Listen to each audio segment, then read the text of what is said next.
Hey everybody, welcome back to the weekly immigration news recap where we break down what changed in US immigration this week and what signals came from the Trump administration that could impact your immigration situation if you're a foreign national or your client strategy if you're an immigration practitioner. Today is Thursday, July 31st. It's about 2:25 p.m. Eastern time.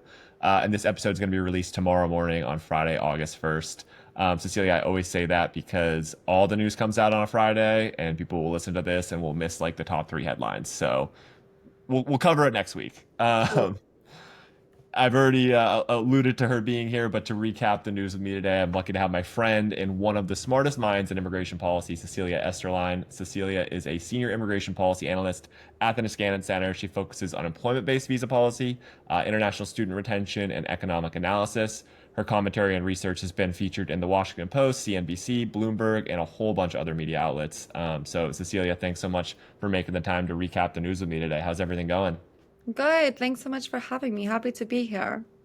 Can you tell everyone a little bit about what you've been working on, what you've been focused on in the first 6 months of the Trump administration as an immigration policy analyst? Yeah, so I mostly have been focusing kind of on like the implementation side. What is happening at USCIS? What is happening at state? They have obviously been affected by changes in policy, of course, that we're all seeing, but as well by the kind of staffing changes.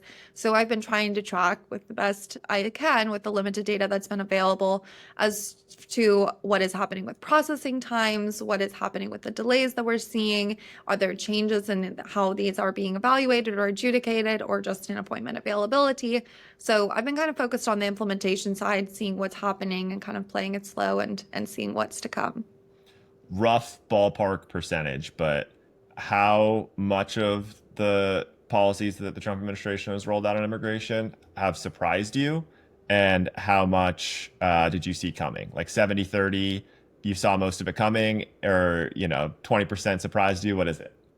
I have to say I've not particularly been too surprised by anything yet. I think that the first administration and everything that we saw on the campaign trail and even stuff that was in Project 2025, I mean, we kind of saw a lot of this as a playbook to what's to come. So I haven't yet been too surprised. I think right now we're still kind of in this phase of Trump is kind of catching up to go back to hopefully what he was doing in the first administration. I think they're trying to reset that baseline that is kind of was undone by some of what Biden chose to rescind or revoke. And so I think that right now, a lot of what we've seen thus far is kind of a reestablishing his baseline that he sees as returning to policies that he proposed in the first administration.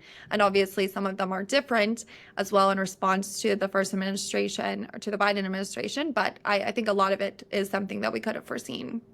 Yeah, a lot of the rules so far that have been proposed, they just dusted off from like 2020 when Edlow was acting head anyway, and Right. it just put right back in the pipeline. So, um, okay, so Cecilia and I will spend the next 30 or 40 minutes or so breaking down all of the important developments that happened in the immigration news this week. We'll cover litigation, what happened in the courts, Congress, even though not much happened there, but I'm curious to hear what Cecilia's paying attention to there. As somebody who's in DC and knows Congress very well. And then, of course, what's happening inside the Trump administration within the various agencies. So, in some cases, we'll just recap the headline, but in others, we'll go a little bit deeper, provide a bit more context around why that news story could be a signal or a real factor that'll impact the work of immigration practitioners in the coming weeks or months. And then at the end, we'll save a little time for Cecilia to talk about a trend or a couple of trends that she's been keeping a close eye on, but maybe hasn't gotten enough attention or enough coverage from folks. So it's flying under the radar. So with that, Cecilia, you're ready to jump into the first headline? Sounds good. We don't get a lot of sound bites on immigration from this administration, other than like Fox News hits. But when we do, I like to play it on the podcast. So this first one that I'm going to share for those listening, and then for those watching, you'll see it on your screen. Is a clip of JD Vance speaking last week at a summit. It was recorded on the All In podcast, which, if you're not familiar with it, is a podcast of like Silicon Valley founders and investors, and they have very close ties to the Trump administration, where he talks a little bit about immigration. So first, he talks about the Trump administration's goal, maybe I would say, to achieve net negative migration. Then he makes a comment on the H-1B program. So, Celia, I'll play these clips quickly, and then we'll get your reaction. There's criticism. Well, the pace of deportations from the Trump administration is actually lower than it was in the Biden administration. And that's actually a completely fake statistic. It's based on the fact that if you come into the country illegally and then the Biden administration processes you and sends you out, that counts as deportation. It counts as an illegal immigration, and then it counts as deportation. So you have to look at the net number, right? If you do +1, -1, not a math expert, but I'm pretty sure that's 0. The net number is what really matters. And where the Trump administration, where we've been most wildly successful, is that we have, I think in 2025, we will have the first net negative immigration number in about 50 or 60 years in the United States. And so there has been a major. Okay, Cecilia, you can comment on any part of that you want to dig into, but what stuck out to me is sort of him outlining the goalpost of achieving net negative migration in 2025. What did you take away? Yeah, I mean, for me, like net negative immigration is a bit of an interesting take on it, because I think that while publicly maybe some of the focus has been on illegal immigration, which, you know, most Americans actually overestimate how much of overall immigration is illegal immigration. And so I think that that is an implication that, oh, net negative immigration is just talking about reducing illegal immigration, when in reality it's not the percentage that most people think. And so I think that it actually indicates as well, if we're actually aiming for net negative immigration, we are acknowledging in a sense that there are going to be negative impacts as well on legal immigration, as that makes up, more than half of the incoming immigration and even more than that. And so I think that that's an interesting acknowledgement, while he's, putting it in the context of illegal immigration. Like, actually, if we talk about having net negative immigration in general, this is going to have severe impacts as well on legal immigration that we know is a net positive to our country fiscally, economically. And so I think that's an interesting goal to set up. Yeah, it's one of those like quiet part out loud, moments where you're like, oh, like as somebody who follows all of the minutia when it comes to the Trump administration immigration policy, just all of the red tape that's been rolled. There's really no other way to put it. Red tape that's been rolled out to make immigration more difficult across all categories. It's interesting that that's the goal that was outlined at this summit. I prefer that they talk about it, though. It's always helpful to know, right? Okay, this is another clip from the same interview where JD Vance, he wasn't asked about it, but he talks about H-1B visas and the recent Microsoft layoffs. So we'll play that real quick. I was frankly not even aware this was an issue until a couple of weeks ago, and I'm trying to dig into it a little bit, which is where, on the one hand, you see some Silicon Valley technology firms, especially the big firms, say that they are desperate for workers, that they can't find for workers, that they have to use, overseas visa programs to find workers, and yet at the same time, the college-educated employment rate for STEM graduates in this country seems to be declining. Yep. Well, wait a second. If you're not hiring American workers coming out of colleges for these jobs, then how can you say that you have a massive shortage in these jobs? And by the way, you see some big tech companies where they'll lay off 9,000 workers and then they'll apply for a bunch of overseas visas. And I sort of wonder, that doesn't totally make sense to me. The math doesn't. That displacement and that math worries me a bit. And what the president has said, he said very clearly, we want the very best and the brightest to make America their home. We want them to build great companies and so forth. But I don't want companies to fire 9,000 American workers and then to go and say, we can't find workers here in America. That's a bullshit story. What did Microsoft say when you brought that up with Microsoft? Have you talked to them about it? I have not. I just became aware of this a couple weeks ago. Somebody sent me an article. All right, I'll stop there. He keeps going a little bit, just sort of talking about the fact that the company he was referencing there, the 9,000 layoffs, was Microsoft. So what's your reaction to that? I mean, this is a debate as old as time. It's just the first time I think we've heard it elevated to the vice presidency.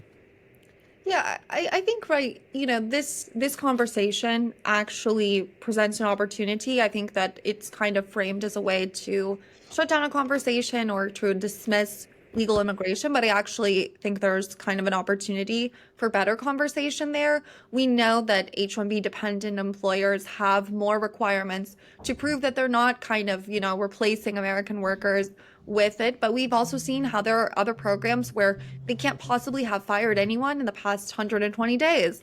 And if you do, then you better call them up and offer them their job back. And so I think that there is a conversation to be had here of recognizing, okay, there are protections in place already that against this kind of action, that there may be an explanation as to the people who are laid off versus the people that they're hiring. Or if there is some wrongdoing, there is an opportunity as well to have a conversation about how do we build in better protections and kind of learn from the other programs that we have already that have more robust protections in place. How do we kind of put those into place here as well? And so I think that it's a bit of an oversimplification, honestly, to just say this is a one-to-one comparison where there's no details about who are they hiring, who are they firing, where is there a change in anything. So I think that it's honestly an opportunity for more conversation and to try to acknowledge that there could be issues within the system, but realistically, we need to address them through better protections and better policies or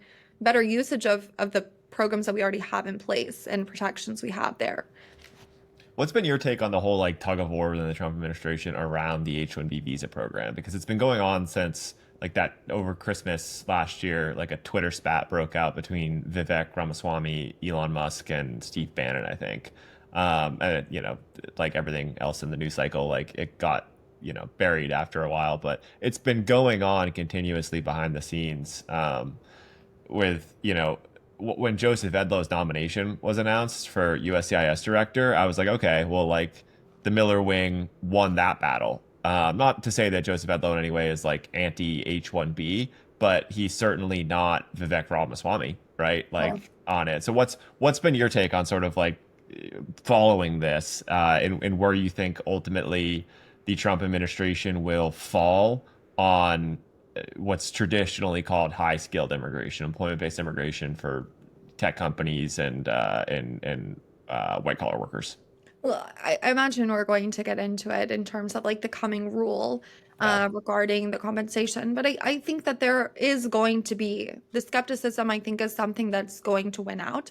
And I think that there's an important lesson to be learned in terms of acknowledging that there are weaknesses and inefficiencies in our immigration system that have led to this mistrust that in general we've seen, and so there are genuine criticisms that I think are valid of our immigration system, but at the same time I wouldn't necessarily agree with some of the ways that they're planning to address them. We can get into it when we talk about the rule, but I think that there's oversimplifications of things again, and so I think there has been this tug of war, but I haven't yet seen where any side that believes that the H-1B and another high-skilled immigration is really essential. I don't think we've seen that play out. Especially, we'll also talk about, I'm sure, the visa waiver situation and the interview waiver situation. And so by removing H-1Bs from that, we are not prioritizing them or giving them anything. So I don't necessarily think that side is really having a lot of sway right now. I think we're first seeing this pretty restrictionist, including on high-skilled immigration, that isn't necessarily reflective of kind of the policies that were once kind of being bounced back and forth with other members of the political party. Yeah, a couple more notes sort of on that debate and a few other things. So Joseph Edlow was confirmed by the Senate to be the USCIS director, I think 2 weeks ago now. And late last Friday, he gave his first interview. Maybe it wasn't his first, but it was one of the first interviews that he gave to the New York Times. And I don't know how short this interview was, because there weren't too many. I don't know if you read this, but there weren't too many quotes from Edlow. It felt like it was a 5-minute Zoom call or something. Shout out to the reporter for getting these quotes. It's difficult to get any USCIS director in any administration to say anything about their plans. But a couple sort of quotes here that I wanted to call out. First, related to the H-1B visa, and then we'll talk about the others. I'm highlighting it here but I'll read it for those who are just listening. So Edlow in this interview said, "I really do think that the H-1B needs to be used, and this is one of my favorite phrases, is to along with a lot of other parts of immigration, supplement, not supplant, the U.S. economy and U.S. businesses and U.S. workers." I wish there was sort of more to that quote, because it felt like, maybe there's context there that could help us understand what he meant by that necessarily. But really what I read from it, Cecilia, is like, okay, the H-1B visa program needs to be looked at. It's not the way it's currently operating, despite a lot of the reforms that were made under the Biden administration, still aren't sufficient for the Trump administration. What's your read on that one in particular? Yeah, I agree. I think that they are likely going to, tighten the restrictions around it, tighten the eligibility around it. I think that, in the coming rule, they may change or, change or adjust the kind of demographics or the age range or occupation types of the people who are able to access the H-1B. And so I think that some of those are in line with what they've said, but I also, concerned about some of the just pure processing side things of them kind of showing that they will meet that same capacity while introducing these new restrictions and limitations. The other thing that got a lot of, probably the most attention from this interview, was the fact that Director Edlow essentially said that like the citizenship test is not difficult enough, and that reforms to the U.S. citizenship test might be required. It's a take. I don't really have a lot to say on it, but I'm curious if you have any thoughts on that assertion by Edlow. I mean, I think it's interesting. They obviously did it during the first administration, and we had to quickly put back into the 2008 test. And so I'm curious to see if they will just bring back the same test that they introduced in 2020, or how they will play that out. But I think that's kind of predictable in terms of something we saw in the first administration, that they're trying to just get back to their baseline. Yeah, it's an interesting, not hill to die on, but just an interesting thing to go after, in my opinion. Okay, moving forward, there's a bunch of updates from the State Department that I want to cover with you, and I know that you follow this stuff very closely. So first and foremost, earlier last week, the State Department put out a release where they shared that effective the 2nd of September, there would be some significant changes to the visa interview waiver program going into the fall. And the biggest are that a lot of the major visa types, like we talked about H-1Bs, F-1s, a whole bunch of others, will now not be eligible for visa interview waivers. And you and I crunched the numbers a little bit with some of the public information that we were able to find on how many people the new version of the visa waiver program will impact. And I dug up this old Inspector General report from DHS, which estimated that about 7.1 million applicants for non-immigrant visas from 2020 to 2023 didn't have to do an interview in order to get their visa. Their interview was waived. And if you look at the annual visa statistics report, that makes up about 30% of all the visas that were issued between 20 and 2023. And then what did you find on the USCIS website? Yeah, it was 40% of the non-immigrant visas that were issued in calendar year 2023 were issued without an in-person interview. Right. So it was a growing program over the since the updates were made in 2020 and then again in 2022. Yeah, I think it's, concerning in terms of considering what will the implications be. We've seen changes in staffing at state, reductions to the number of people that they have available. We've seen these new introductions of requirements to review social media of students. And so I think that all of this is kind of going to compound when we have now a ton of more people who need interviews. And all of this is going to play out, I think, in the wait times. They finally released an update to their interview wait times this week. And so obviously these changes to the waivers haven't taken place yet, but I think we have seen pretty slow uptick in several categories in several cities since January. But obviously how this will play out once we hit September, it's kind of to be determined. But I think that, there's a lot of implications that could happen for students or for workers who may just not be able to leave or may face delays in getting here on time. And so I think that this is problematic, and it's not necessarily, they haven't made any statements suggesting a justification for doing this. If there were concerns of security or other concerns that were not adequately addressed previously, they haven't even come out to say that. So I think it is a curious approach, and I am concerned about the significant wait times that could come, especially when we already have, we're talking about tourists, and we now are talking about interviewing 3-year-olds. Like, Yeah. I think that we already have seen that year over year, the tourist numbers are down, overseas visitor numbers are down. We're looking ahead to really big events, the World Cup, the Olympics, all of these things that are going to drive interest in coming to the US in theory, hopefully, obviously for our economic benefit. But I think that it's concerning at best, for anyone who's coming and might be affected by longer wait times at consulates. And that's kind of to be determined. It's to be seen how bad it gets.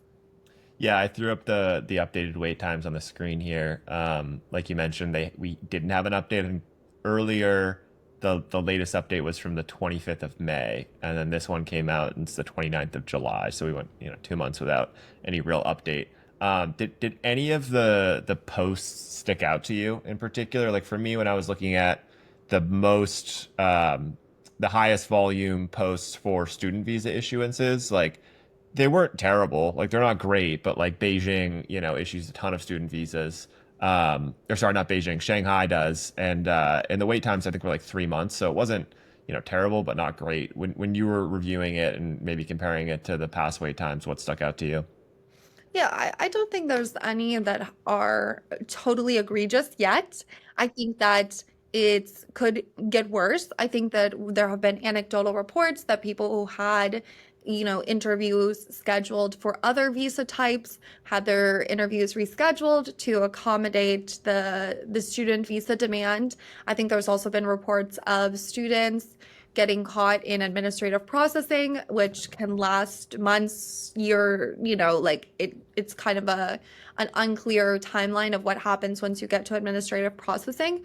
And so I think that I haven't yet seen something that is totally egregious yet, but I think that the slow uptick is concerning right now when there is a little bit of a depressed interest in coming to the United States. We've seen that just since the Trump administration took office.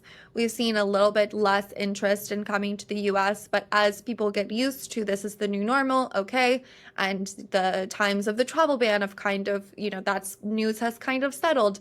I think that maybe we're going to see additional upticks in interest as people can, they've put off travel for now, but maybe they have to travel now. And then as well, obviously, once these interview waivers end for a ton of people, we're going to see pressure on those consulates. And I think it'll kind of drive up numbers across the board for everyone, including those in the visitor visa category who might not otherwise, not have to go to an interview. So I think everyone's going to be affected by it. And I think slowly but surely we're going to see an uptick. But thus far, it hasn't been so egregious. But compared to January, they are up pretty much across the board. Do you or any of your colleagues look at the monthly visa statistics reports from the Department of State? I've been looking at the F1 ones, and there was a big drop year over year in issuances in May. I check every day to see when the June numbers will come out. It'll probably be next week if they stick to sort of their historical release schedule. But do you guys look at that? Or are there any other visa categories? You mentioned, Bs for visitors. Any other that stick out to you in terms of there being a drop off in the last 6 months in terms of issuances abroad? I haven't been tracking them super closely yet. I think that, NAFSA has been tracking the student visa stuff, and they've made some pretty substantial predictions about the drop in student visas and student arrivals that they expect for the fall.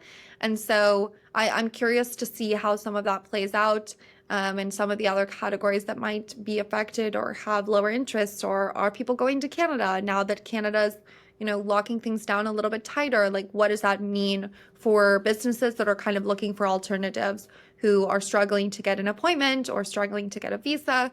What are their alternatives, and where are they turning to get their talent close enough to at least work remotely or travel sometimes? So I am curious to see how it kind of plays out, but we are still early on. So I think it's only set to deteriorate a bit more. Yeah, we'll keep a close eye on it for sure. Okay, one other update from the State Department that I just want to talk about quickly, and it's more of an update, but the August Visa Bulletin, when it came out a few weeks ago, and Xavier Francis, who's a great immigration attorney, flagged this to me on LinkedIn, and I just wanted to point it out because I hadn't heard about it otherwise. But for the EB2 category for rest of world in the Visa Bulletin, Department of State essentially said here that they're quickly approaching the annual limit for fiscal year 2025. There's still 2 months, August and September, left in the fiscal year, and they expect that sometime in August, the limit for EB2 rest of world will be hit, and that was the cause of the retrogression in the August Visa Bulletin. So something to keep a close eye on for the next 4 or 5 months of the Visa Bulletin, going into the new fiscal year. I don't know. I have to look at it at sort of the historicals. I don't know how common this is, Cecilia, how frequently the limits for different categories are reached, and in which months, like in July, August, or even earlier for some categories. But it's something I'm curious to look into. I'm not also familiar with like the general timeline of when we expect normally to run out of visas, but I do think that the EB2 category is something that, in my opinion, is likely to see continued additional pressure. I mean, right now with the perm situation being as it is, I think last I checked, it's 496 days per perm. So I think that anyone who can possibly have a chance at a national interest waiver is going to start considering that option more seriously, even if it, creates a higher threshold. But I think that anything that can be done to avoid the perm process, I think people will start to take it. So it's not really that surprising to me. If this is a sign of additional pressure on the EB2, I'm not sure, because like I said, I don't know the historical context, but it wouldn't be surprising to me if that's the case. We had Michael Valverde, who used to run all of the USCIS field offices, on our Immigration Insiders meeting a week ago. And this is something that I wish we had the chance to ask him then, because he very much talked a lot about sort of how and when USCIS allocates adjudication resources to pay close attention to sort of the end of the fiscal year coming and not repeat what happened, 4 or 5 years ago, where employment-based green cards were wasted. And that's something that I think the current director is very. I don't know if you saw, I got asked about it in a Senate hearing by, I think, Dick Durbin, and he was like, he's like, I'm never going to let that happen again, which I hope is true, because that was a bad one. Okay, another story I want to ask you about, Cecilia, and this is from our friend Andrew Craybaum over at Bloomberg Law. USCIS is issuing a plan to fulfill the Trump Birthright citizenship order, which is currently being, to summarize it very, to give an oversimplified summarization of it, it's just being like knocked back and forth in the courts right now. But USCIS released a memo, or a memo was leaked by USCIS, where they sort of have an implementation plan. Let me see if I can pull this up. An implementation plan for the Birthright citizenship executive order, and sort of giving guidance to adjudication officers and to other folks within USCIS on how to proceed under this new executive order. So any thoughts on this, Cecilia? It's not an issue that I've been tracking super closely, but I know a lot of people are talking about it. Sure. I mean, like I said, it's obviously right now it's an issue for the courts to decide, but I do think that anytime there are some of these policy changes that are rolled out internally while it's still being pushed back and forth in the courts, I think that it often leads to confusion. And so I think what I'll be looking out for, though I don't track this issue particularly closely, is whether or not there are mistakes. If a USCIS adjudicator has received this issue or this memo and they are not following every single day what's happening, if today it's in the courts and tomorrow it's approved or denied or whatever else, I worry that there could be mistakes or just confusion. But I think it also confuses the public as well, to people who might be affected, whether or not when this seems very official to have this plan, but whether or not the courts will actually make a ruling on its legality, I think it's kind of to be seen. But I think in general, having this out there just creates confusion. And so whether that's internally or with people who might be affected directly. I am curious to see if there will be anyone who kind of falls through the cracks on this. That's a really good way to put it. It's a little bit bleak, but it's a good way to put it. Bleak for the immigration practitioners who are listening and are like, "Geez, crow, this is just going to make my job more complicated for my clients."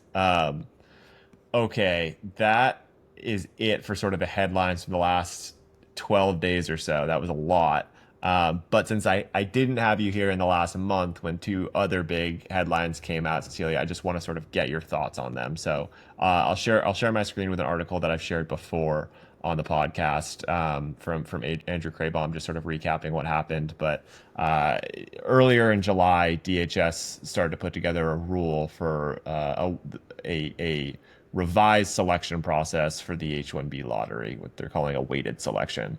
Can you? I know this is something you're paying close attention to, because you maybe summarize like the history of this rule, what its current version is proposing, and what the anticipated impact would be if it became a reality. Yeah, so we haven't yet seen the text of the rule, and so it hasn't been released, so it's kind of unclear whether or not it'll be just what they tried to do the first administration and just, dust it off and put out again, or if it will be some other version of it. But I think that the key kind of here is that there's the question of weighted, and so because there's this big question of legality about whether or not they can change if a lottery is random. And so sometimes the way that they have gotten around that is saying that certain wage levels get more entries. So it's still random, but obviously someone who's at a wage level 4, if they are given 4 entries, then that person is going to have a higher chance of it. That's kind of how they did it the first administration, or how they tried to. That was never implemented, actually. But I think that's kind of to be seen if that's what they're planning this time as well.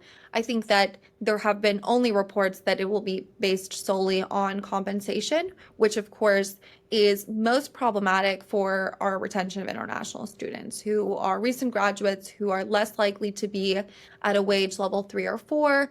And therefore, if they are prioritizing or giving more chances in the lottery to those with higher wage levels, of course, then, our student population is going to be affected.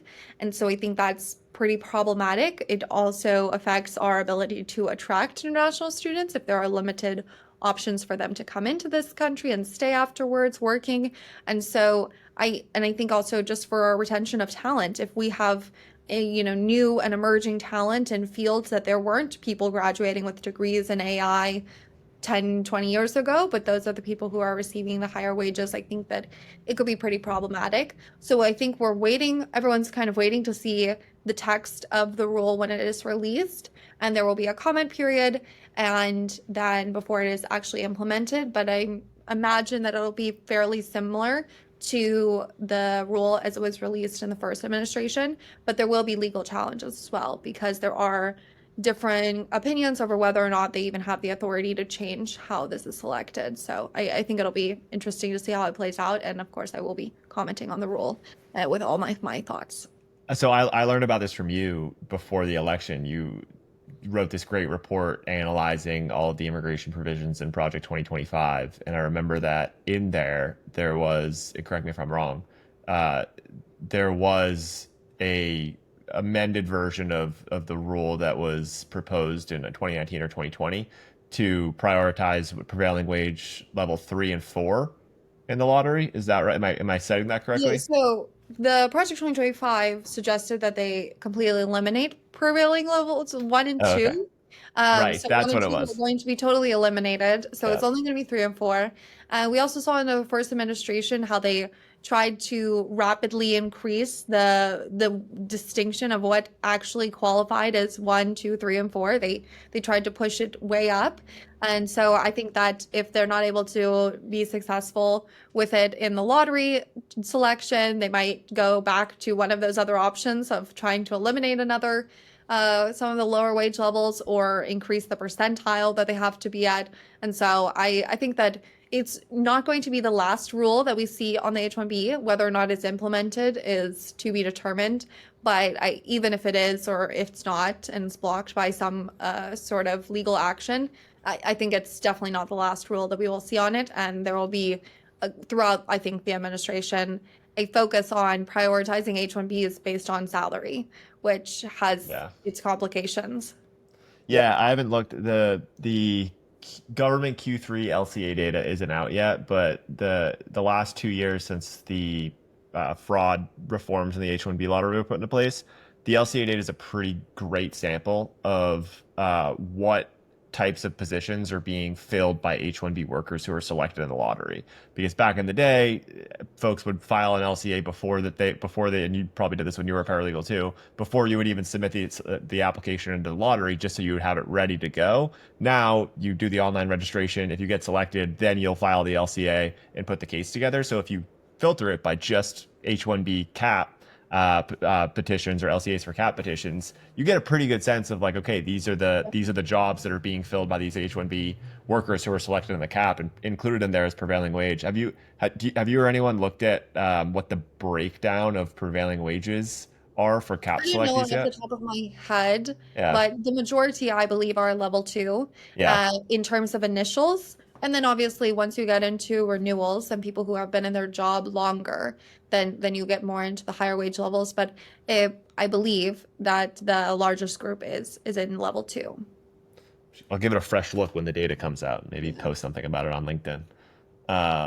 Okay, the other rule that's pending right now that I wanted to get your thoughts on is I'm showing a recap from NAFSA, who you mentioned before, Cecilia. This came out at the end of June, just before the July 4th holiday, but the Trump administration put a rule into the Federal Register, essentially, requesting that duration of status most commonly used by F1 students, where they get their visa issued at a consulate abroad, come to the U.S., have the little D/S on their visa, and are able to stay here without going back to renew their visa until the end of their program, right? Which is, if you're a student and you're here for 4 years, right, that has a lot of value. The proposed rule, it seems like, would end that, or amend it at the very least, which, from what I can tell, would increase the amount of extension petitions that USCIS would have to deal with, given that extensions for F1 visas, it hasn't historically been a big thing at USCIS. So what's your reaction to this proposed rule? How do you think it has legs, and what do you think the impact would be? Yeah, again, I think this is something that they've tried before, and I think that you hit it on the nail on the head, so to speak, because I think that it is just going to create more bureaucracy and administrative backlogs. It is going to put a strain on USCIS by having to administer all of these. I think there are a lot of valid reasons why someone's educational plans may change. I think that especially with things like OPT or STEM OPT, or just, now you decided to pick up a minor, or you changed your major, and now instead of 4 years, it's going to take you 5 years to do your degree. That's a very normal thing that happens. And so I think that not having that flexibility built in, when we know what the predictability of someone who is a student, all of us have had changes. I graduated a semester early, and so some people graduate a semester late and change their plans. And so I think that it all is kind of just going to add to backlogs and delays, and just create more work for something that right now has not been having problems. I don't think that international students are not a source of high overstays in terms of long-term overstays. So I think that it's not necessarily a fruitful exercise, but will likely just result in more workloads for USCIS, maybe delays at state or anywhere else. So and a lot more difficulty for like international student offices at universities, the students themselves. Yeah, it's not going to be pretty. Okay, last story that I wanted to look at, and then Cecilia, we'll talk about some of the trends that you think are happening right now that are flying under the radar in the immigration community. But this is more of a catch-all for a saga that's been going on since literally day one of the Trump administration, which is the termination of TPS and other parolee programs by the Trump administration. Andrew Krabaum did a really great preview of some of the court cases that are coming up around this, and there's many of them across the country around these issues. But so far, The Trump administration has terminated terminated protections for Cuban, Haitian, Nicaraguan, Venezuelan, I think also Afghan, right, migrants as well. What's been your, I could just sort of ask you broadly, but what's been sort of your reaction to all of this over the last 6 months of the Trump administration? So with everything with the TPS terminations, with CHNV ending, I think my biggest concern in all of this is, of course, it's up to the courts whether or not he has the ability to do so, or whether or not they will accept him ending it, or any of that. But I think that, what the real issue is that these people, a lot of them, most of them, had legal work authorization at that time. And so they are being en masse, they are having their work authorization end. And already employers who are enrolled in E-Verify are getting notifications that their employees who may have been on CHNV and have a legal work authorization document through CHNV parole, their EAD validity has ended, and prematurely. It's not waiting until it expires, but it's ended prematurely, and they're no longer eligible. And so for me, the issue is that they are ending these statuses and they are revoking these work authorizations, but their deportation numbers are not keeping up with the pace of these terminations. And so we are actually creating this group of people who are here who were able to have gainful legal employment, and now they are not. But we also aren't removing them in a timely manner because there's just so many people that they are trying to arrest and process and go through. And maybe with the changes to the ICE funding, maybe there will be some traction there. But I think as this is being fought in the courts, it's not likely that those people will all be deported. And so we're actually creating this group of people who no longer has legal work authorization, and they are likely to find informal employment, or someone will be paying for their life, and so someone else who is working may change how they are spending their money, and their economic behavior and consumption and all of that will change. And so I think it is an interesting policy, or an interesting strategy, to revoke work authorization before then. And I think it's problematic at best. And so I think that will be interesting to see what the courts say. Particularly, I know that the Afghan and Cameroon cases are ones that are being fought pretty hard in the courts. And I think that's, valid. There are some of the concerns regarding some of that. I think that, so I think it's interesting, but I think most, importantly, there are employers who are getting caught up in this, people who are working who are getting tied up in this, and all of them had legal work authorization and are being revoked in mass, and I think that is problematic. So I think it'll be interesting to see whether or not what the court's apt to actually say about any of that. Do you have any prediction for like a timeline of when there might be a clearer resolution? I haven't been following the court cases close Yeah. enough to know what the predicted timeline is. So I honestly, though, what I expect is that there will be additional terminations, though they have terminated Nepal and some other TPS categories as well. There are some countries that are left on there. And so I think especially when we get to some of the bigger ones like El Salvador and stuff like that, that this is going to continue to be in the news with large groups of people that are having their work authorization and temporary protections that are being revoked. And so I think it is only a story that will continue. Yeah. Okay, not a lot from Congress because the House is in recess now until September 5th, and the Senate's headed into recess next week, so no significant headlines about immigration from Congress this week. But Cecilia, you and your colleagues, I know, have relationships with folks in Congress.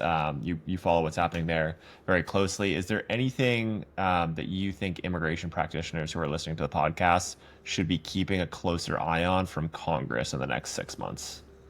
Well, on the one hand, I think it's actually an interesting time to watch Congress because for the first time in quite a while, I think there is a general sentiment that the border is secure.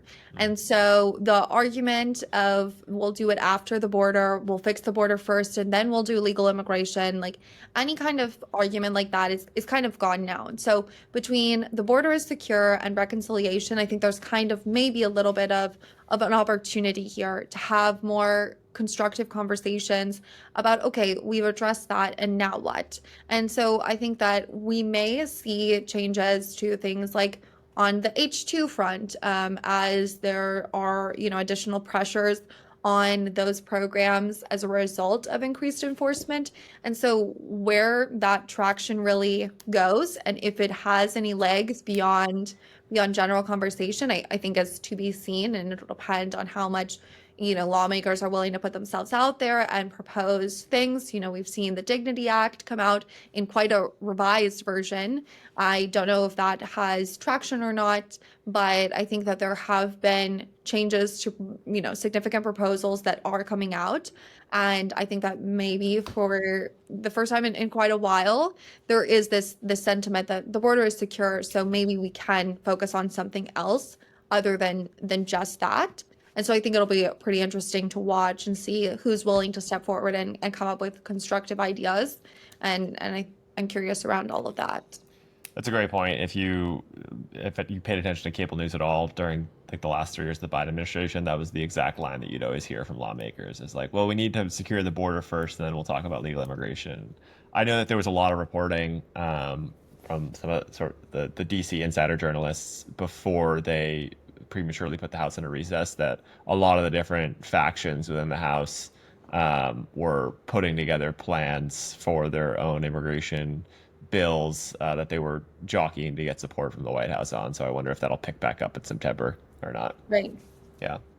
Okay, Cecilia, before we wrap it up, this is a super fun question to ask you because all you do is pay attention to under the radar immigration trends. But what are the ones that stick out to you the most? What are some things that you're paying attention to on the immigration policy front that maybe you don't think are getting enough attention yet within the immigration practitioner community?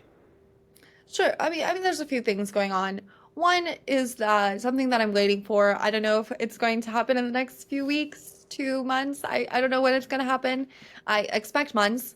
But, we had these Paperwork Reduction Act notices of changes to various immigration forms that they were going to add social media identifiers.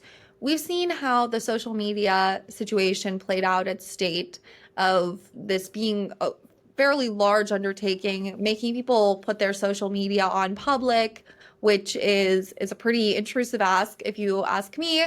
And so putting their social media on public and so that it can be reviewed at state. And so I think that we've seen how that played out and how that's likely affecting interview wait times. But I think that we're now having, because of the Paperwork Reduction Act notices, we know that this is likely coming at USCIS as well. And so USCIS is likely going to have to adjust a ton of forms to add in social media identifier information.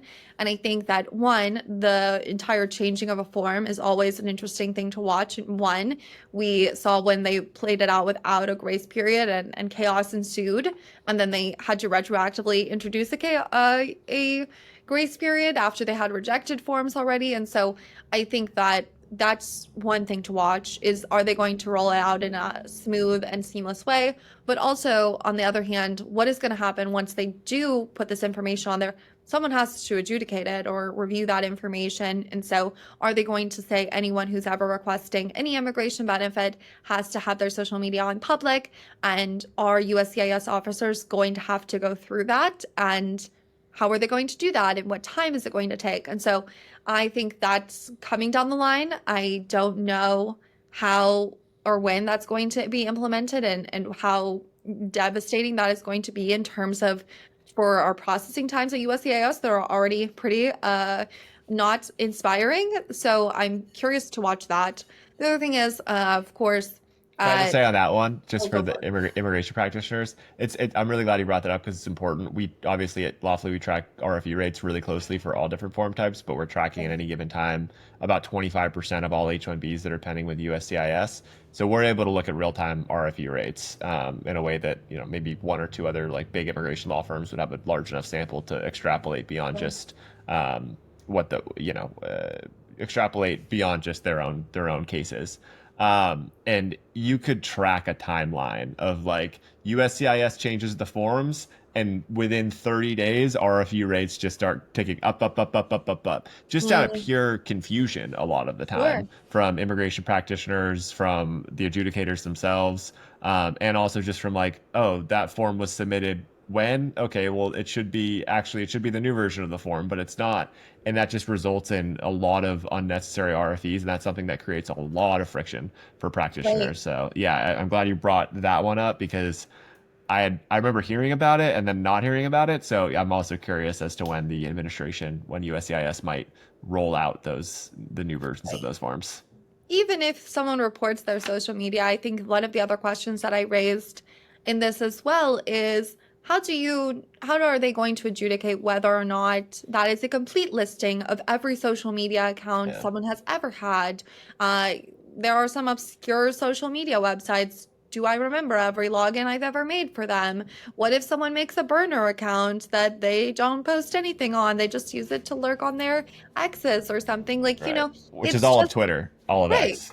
So I think it's, I think it's kind of a overwhelming task to try to consider how, as a USCIS officer who's genuinely supposed to be focused on whether or not someone is coming here to do what they say they're going to do, whether or not the job actually exists, whether or not the employer has complied with their requirements, and now you are also going to ask them to look through people's social media. I think it's an interesting concept, particularly because anything that ever gets flagged for the Fraud Detection and National Security Directorate, they already have this ability. They already can look through social media once it gets flagged for something like that. But to have that process at general, like, USCIS adjudicators, I think it's going to be quite the undertaking, and it's going to lead to a lot of questions, likely RFEs, which I'm sure you're going to be able to see in real time whenever that comes down the line. So I don't know how quickly they will actually roll that out, but it's something that I'm at least paying attention to, which is not encouraging, I guess. The other thing is, at DOL, they have made this new office of immigration policy, and we don't yet really know what role is it going to take. I am hopeful that they will, prioritize. Obviously, they have said publicly they're going to streamline the H-2 process. What does streamlining mean? How are they going to engage all of these different offices? I think that's kind of a big question, but also, are they going to be able to in any way address the absurd perm processing times that I mentioned earlier? And so, if so, how are they going to manage staff? Have they faced staff cuts? Are there going to be budgetary changes? Any of that, I think, is pretty difficult to see, but I think I'll be tracking closely how their involvement goes. I obviously don't want it to be an additional bureaucratic step in the process, but more so that maybe one office can bring together a lot of different actors and get everyone moving forward together. I'm not sure yet whether or not that will play out that way, or if it'll become kind of a new step of one more office that has to review something before it goes anywhere. And so I think that's kind of something I'm at least keeping my eye on. And then I guess the other thing is just like these kind of overseas numbers that are coming in, student visa numbers, of course, but really these overseas visitor numbers, I think that are, we've seen year over year, every month except for April when we had a slight resurgence.